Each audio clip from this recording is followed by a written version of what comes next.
Morning বন্ধুরা, শুভ সকালবেলা শুভেচ্ছা ও অভিনন্দন আমার সকল ফেসবুক বন্ধুদের।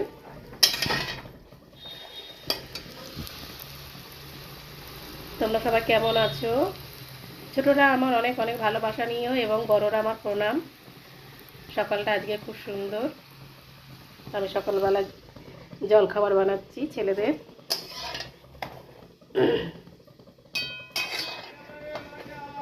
ফুলকো ফুলকো লুচি। কারো যদি ভালো লাগে তাড়াতাড়ি চলে এসে ঝটপট করে